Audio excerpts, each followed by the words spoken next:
purpose of Freethought Forum is to be vigilant to the encroachment of religion into government and to educate the general public as to what a freethinker is. My thoughts give me power. No scholar can map them. No hunter can trap them. No person can deny. Die Gedanken sind frei. No person can deny. And welcome to Freethought Forum. Now this is really Catherine Fahringer's program and has been for a millennium or 10 or 15 years. She's wonderful. And when she asked me to be a host today, I said, of course, what a great opportunity. But I don't want to be a host. I want to be me. Because if I'm a host, I have to be polite. And I'm polite, but I have to be neutral. And if I'm talking to somebody I don't agree with, I don't want to have to be so neutral that I can't express myself.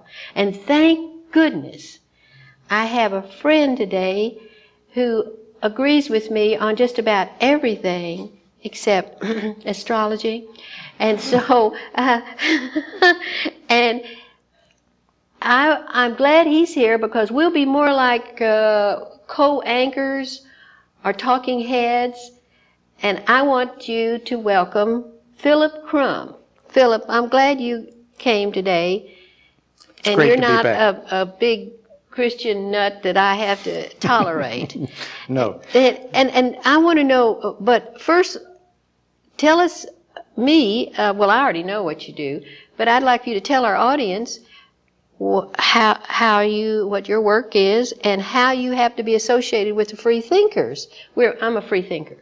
Thank you, Terrellita. It's wonderful to be back. I've done a couple of these shows in the past, and it's always wonderful to be here. I've been a freethinker activist since I was about 18 or 19 years old. I wrote for the old Truth Seeker magazine in about 1960 when it was still run by Charles Smith. A very interesting gentleman who, the magazine at that time had gone into not just atheism but also racism. And he felt there were no other venues for thoughts on that topic. I wasn't interested in that. In fact, he wrote me one letter saying that while atheism, I was a composer, I still am a composer. Mm-hmm. He said, while atheism wouldn't hurt me, racism certainly would, that I shouldn't mess with it at all, which I thought was pretty terrific for the editor of a Freethought magazine. But I've been active in Freethought for many, many years. I guess it's almost, 40 years. Who would know? 40 years now. So I'm very involved and very interested in it. And I've passed through a lot of other things, passed through all the new agey stuff and went through many things. But I think being free in thought involves, a lot of things, not just religion, but also... But what about the bookstore? That's what I want you to tell us about. I own the Clipper Ship bookstore at Babcock and Balcones. And it's not exactly a Freethought bookstore. There is Freethought literature there. I wish it had more, but it's an expensive line of literature to want to stock in quantity. It is? Sure, it's all new, expensive stuff mostly, and most of it comes down pretty expensively. But it's a venue for a number of nice things. We have a lot of good concerts there, and we have various kinds of activities. And right now, currently, the Freethinkers Association of Central Texas holds their meetings there on Tuesday nights. And we've been discussing various activities of interest there on Tuesdays. Currently, of course, it's the Rock and the issues surrounding our Rock up in Comfort. Which, the Rock. So many people know what that's all about. We'll tell them. I think you probably got some mail on that topic, yes, too. I do. First, let me tell you that we had so many letters that I had to choose between 3 or 4, and then I got 3 or 4 questions from the audience. But we're going to start with this first because I just called Comfort, Texas, and I have the latest. And I want you to I want you to read this. This is sort of a shortened form. It's from Comfort and says, "Dear Freethinkers, what's happening with the Rock? I heard that the Comfort Chamber of Commerce voted to remove it after they agreed to allow you all to put it there. How can they do that?" Mabel Jennings.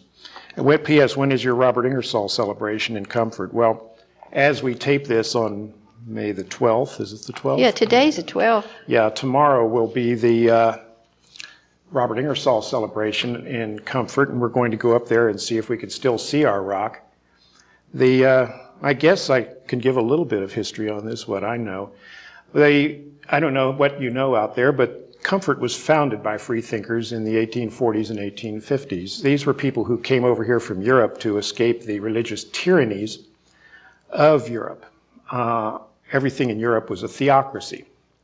And the Germans were mashed under Catholicism and Lutheranism, and no matter where you went, you had a theocratic state in which to live. And there were a lot of people, not just Germans, but other Europeans who came to America for the very particular purpose of getting away from the theocracies of Europe. The United States Constitution was the first non-theocratic constitution of the modern world. I understand that there was one in Hungary about 1590, but apparently it didn't work very well. But at any rate, the freethinkers came over here to get away from force-fed religion that they had to endure in Europe. And they moved to Comfort and Boerne, and several other Texas towns were founded by freethinkers. And in the case of Comfort, the freethinkers that came to Comfort and founded it were militantly non-religious. They went 50 years with no churches, which is an extraordinary accomplishment, I believe. At any rate, the Freethinkers Association of Central Texas, about a year ago when this t-shirt was current, had proposed a monument to honor these freethinkers. And it was agreed by the City Council of the Chamber of Commerce. They have no city council. They have no city council, they have no government. They have the Chamber of Commerce and a historic board. And it was agreed by both of them that this was a good idea, because everyone knew who founded Comfort. There wasn't any question about the correctness of our position. The boulder, a very large granite boulder, was found and brought to that location. And the plaque was designed stating what these freethinkers came over here for and what they did. And everything went along swimmingly for quite a while until a probably rather small number, of fundamentalist Christians got together and petitioned the Chamber of Commerce, who after all are businessmen. They're not politicians and they're not activists of any sort. They're businessmen who like to keep everybody happy all the time. And they buckled under. They buckled under almost at once. And the whole project was put on hold for an indefinite period. A while ago, not very long ago, a few months ago, a phony, lying plaque was devised, stating that these people came over here seeking religious freedom, bringing their Bibles with them. Well, they brought their Bibles, but they brought their Kant and Hegel and Hume also. They brought lots of other stuff that was not Bible, but they had Bibles in their libraries. All smart people do for various reasons. It's not because they want to hang on every word. But at any rate, the new plaque stated that these people came over here seeking religious freedom, and many bringing their Bibles with them and that sort of blather, when this is simply not the case. They came over here because America provided freedom from religion, and it was the only country in the modern world which did so. And it is very strange, though not strange enough, I think, that the very people that these freethinkers left Europe to get away from have ganged up on them here in America and prevented the erection of their monument. Well, I don't know what we are going to do about it, except tomorrow, and of course this show will show after we're up there, having gone up to Comfort, to not to protest, but to talk about just Ingersoll. really to have an Ingersoll fest. And so yesterday I called the head honcho of the Chamber of Commerce. His name is George Patton Schreier. And I said, please don't remove the rock. We're coming up, and you shouldn't. I think it's such a nice rock. You should keep it anyway, and maybe the Freethinkers, we and your town can agree on, for that particular rock, to put there dedicated to American freedom and freedom of speech. And we can all agree on that. And he says, no, it's leaving. We're getting rid of that thing. We voted on it. We're getting rid of that thing tomorrow if we can. If not tomorrow, next week. I said, but it'll be just like Haymarket. If you remove the rock, we'll be coming up there more often and standing around a bare circle. He said, well, that's fine. It's your gasoline. Oh, and fortunately, I talked to Greg Crowder, who has a store there on the main square, and he said he had some beautiful limestone, and he and his family would make the monolith to our specifications. It's 4 feet by 4 feet by 8 feet, and put the proper message on it that we want to be there, and actually it'll be in a more prominent place. But for them, and I said to Mr. Schreier, I said, don't you realize that this isn't just a local incident, a phenomenon? Even my brother Maverick has written about it many times, about these freethinkers. And it was on public radio. And then somebody wrote me from Germany that they're talking about what comfort is doing to them at Well, we have a lot of friends that we hadn't thought of. It was interesting, last year the Express News gave us virtually the whole editorial page. They gave us fully half of the editorial page. There was a John Branch cartoon about the rock. There was a very fine editorial called "There's No Comfort in Religious Bigotry," which was a terrific title. Yes. Very clever. And there were about 6 or 7 letters to the editor, 4 or 5 of which were favorable toward the rock. Yes, and people all over are interested in this issue. And yeah, I believe it's wimping under to say, well, we'll just make this rock a monument to human freedom. That's not really what we're talking about. Well, we're talking about a specific group of people who founded the town that the rock is in. I understand. And we want to honor those brave people. Not only were they courageous about avoiding religion and getting away from religion, which takes courage. You don't understand. People are brainwashed and badgered into religion, into religious behavior. It's forced on people. It's force-fed, and it was certainly force-fed in Europe. They were very, very brave, and they freed their slaves sooner than other people, too. They were very strongly anti-slavery. Really? They had a lot of very independent views in a place that didn't seem to treasure them. And they were the ones that were murdered and massacred by the local people because they wanted to stay in the Union. That's why they came, to live in the United States. That's the right. reason we made the monument in the first place. But Well, at Phil, any wait a rate- minute. We want to talk about some other things, too. Yeah, we can't talk about the rock all day, but no. it is an important But issue. it- And it isn't just about the rock. And besides, the gentleman brought a 12-foot granite boulder. You know, it took quite a bit of doing. It was... I hate to see it taken away. He spent months. He started in 1998, and he worked for a year to get that boat. And he got a jackhammer and got it down to the point where it is now. It's a beautiful rock. Yeah, I know, and it deserves to be there, and they deserve to be honored in the way that it was designed. And I believe it can be fought on out. But anyway, you've got some more mail. We got some more mail, and all right. I'm going to ask you to help me on this one too. Dear friends, after the primary election, that was just a few months ago, there were precinct conventions held to elect delegates to the Bexar County Convention. I did not attend it, but I heard that 2 of my favorite resolutions were tabled. I don't think that happened. One of them was tabled and voted to be reconsidered. I believe they were about selecting scientists to be on the next textbook committee, and that one was about taking the oath of office. Can you expand on that? You know, you were there and I was there, but I got so mad I lost it. Oh, I wasn't going to talk about that. Well, it was very interesting. I went to my first caucus, my first precinct caucus, and then I went to the district convention.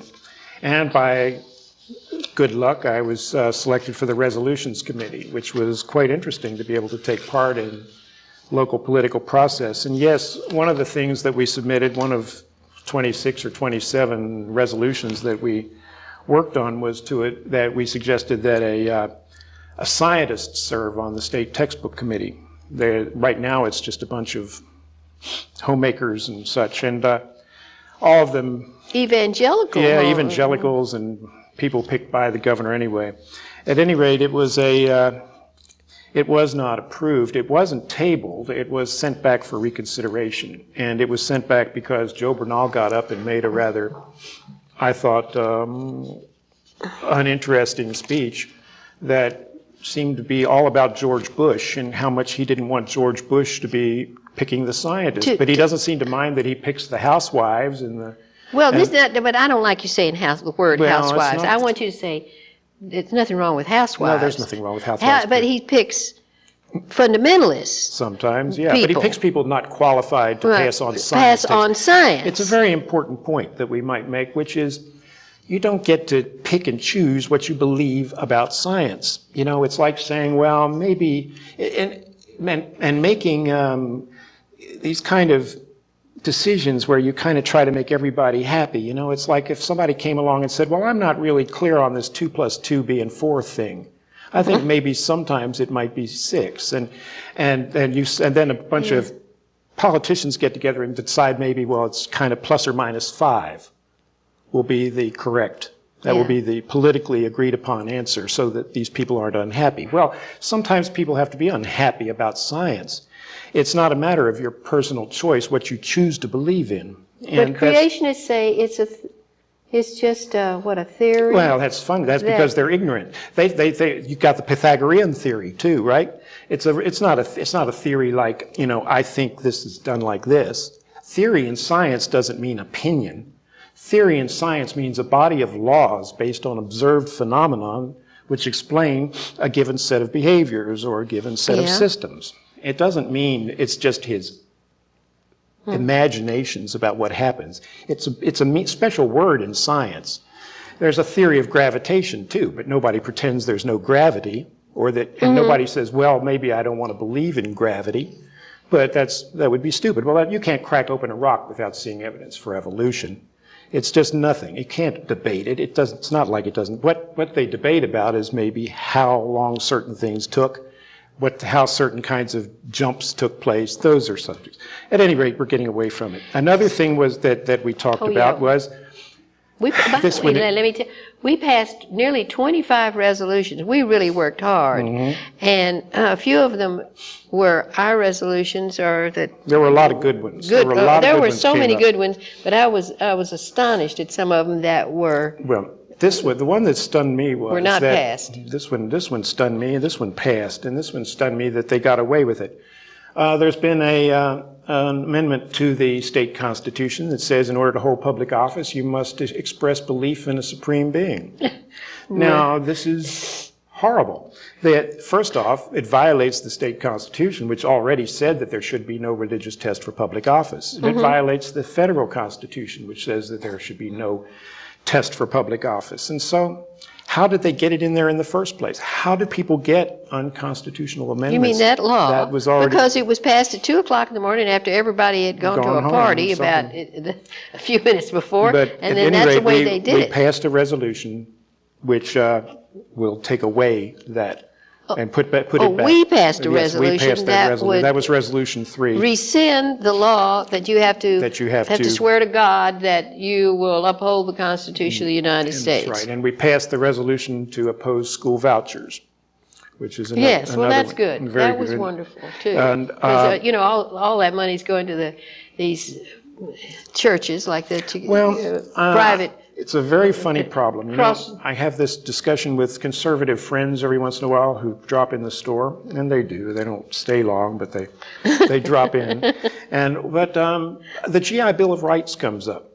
You know, the GI Bill comes up. and how GI Bill paid for whatever schooling they wanted to go to. Yes. And so they don't understand why that's very much different from funding schools with vouchers. That's about the biggest argument that they have ever come up with. Yeah, I know, it's kind of around the bend, but... Well, tell us some more, because I have another question. Okay, we ended we resolved to end sanctions in Iraq. That was not passed, I beg your pardon. The Comprehensive Test Ban Treaty ratification passed. What's another one? Oh, the women's personal decision. Yeah, we use a euphemism. Yeah, we had to come up with a euphemism because it was called the personal choice amendment resolution. Pro-choice, and instead of that, we called it... since several of the members did not want to offend Catholics who might vote Democratic, they decided to call it the personal decision resolution, but at any rate, it passed. Well, that's good. Creating health cares for teachers, and primary elections, passed by acclamation to hold primary elections on Saturdays. So the working people could have all day to get there. We supported the return of Elian Gonzalez to his natural father. Oh, that was tabled. What? That was tabled. That's right. That's right. And it was tabled to lift the sanctions on Cuba. No, that one passed. We did agree to to end the sanctions on Cuba and Iraq both. Well, let me ask you. We were talking about. We didn't say Kansas, but that in Kansas they're teaching creationism in the schools. Well, it's so silly. Excuse me? It's very funny. It doesn't seem to me that, that states' rights, and I don't think any state has the right to maleducate, and certainly no state has the right to teach religion, which is actually what this is. But yes, Kansas has made the resolution to the amendment in its state constitution and made it possible to teach creationism along with it in school. Evolution is really pretty sidetracked right now. But in the case of... I have another question here that's sort of one like more that. point. It's just just last 2.5 weeks ago, Oklahoma passed a resolution stating that the science textbooks in Oklahoma must bear an imprimatur at the beginning of the textbook stating that the universe was created by a single living God. Now, this is so stupid. I mean, it's just unbelievable that monotheism can be practiced by the state. Here's what's happening is that the state has agreed to push monotheism. And it's clearly unconstitutional, and it clearly cannot stand for very long, but they like to see what they can get away with. And you know why? Because it's a religion in its death throes. Christianity it's 2,000 years or up. The Christian era is over with, and they just haven't really quite figured it out yet. And they're in their death throes. They're like the fish. The symbol for Christianity is the fish, and they're like fish flopping around on the beach, saying, "Oh, I love the Lord. I love the Lord. I love the Lord." And that's what we're getting right now is a bunch of delusionary, hysterical Christians in their death throes who are so insecure and so neurotic that they have to force it by law onto the rest of us. They can't just let it be. And the same thing's true of the rock. The rock isn't a threat to anybody. No, it's beautiful. It's a beautiful rock, and you're honoring real people. But the threat to these neurotic Christians who are so insecure that they cannot possibly allow any other viewpoint to stand. So this is sort of on this subject. Dear Freethinkers, and this is from a Jackie Wilson. She said I could use her name. Is it possible that there could be a law to post the 10 Commandments in government buildings and schools? Oh, yeah. Well, I don't know too much about that, do you? Sure, I know a good deal. I mean, I know they're doing it somewhere. They're doing it several. There's a bunch of places. Mississippi where Fob James is he the governor? I forget what state he's in, but there's a guy named Fob James who's been fighting this one for a long time. And several judges who keep it up in their courtroom and several people who have insisted on putting it up in schools. It's an issue that just never goes away. When I was in school, I went to Horace Mann for a while here in San Antonio. I went there before Longfellow was open, and then I went to Longfellow. But at any rate, I had an old lady teacher named Mrs. Randolph, and she had the 10 Commandments on the blackboard, on the bulletin board. And one day, I asked her what adultery meant. And she walked away. She just walked away and wouldn't tell me. And I thought, well, why put something on a bulletin board that you're not willing to discuss?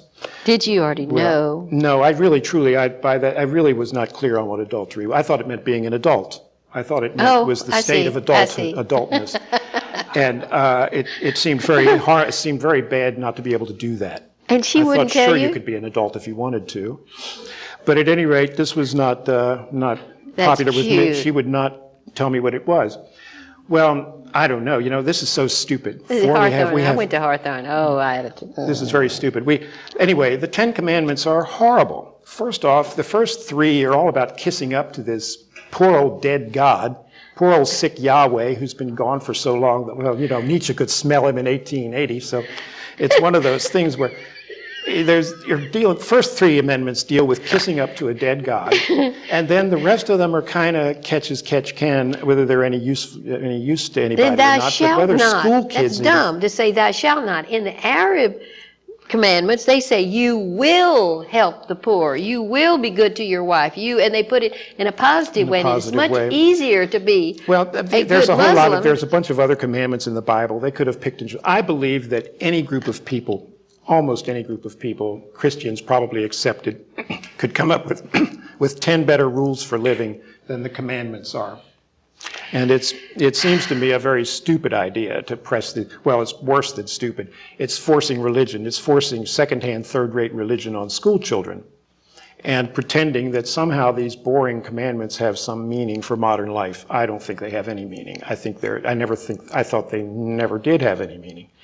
But to impose them, here's the issue, to impose them in a non-theocracy, which is America, is a violation of our Constitution. Absolutely. And that's what we're against. We're all about. We're very serious on it. It's not only a bad religion forcing itself down children's throats, but it's useless, tedious commandments that are dull and repetitive and void of any meaning for the modern world. So no, I think this is an issue again. Of course, this is the fish. We shouldn't put the Ten Commandments up there unless we put 20 other religious. Well, there's simply no reason. And we only have about 2 minutes more, but I do have a question from the audience. Okay. So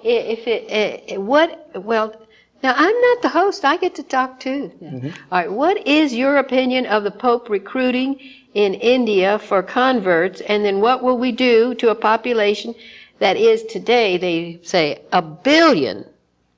What will it do to a population that is already at 1 billion? What is your opinion of the Pope recruiting? You mean, does that mean I don't know. In India for converts? Oh, I don't. Proselytizing. Proselytizing, yeah. Well, I don't think he's going to get any. I don't think India gives a rat thing about the Pope. So I think it was just all a circus. It was part of his little traveling circus to celebrate his last year or two on the earth. So, well, I don't think I don't think the president should attend the funeral of high-profile religious leaders. It doesn't bother me. But O'Connor, like O'Connor, I don't. But we don't have that much time left. And I wish there's so much more that I want to talk about. Went fast.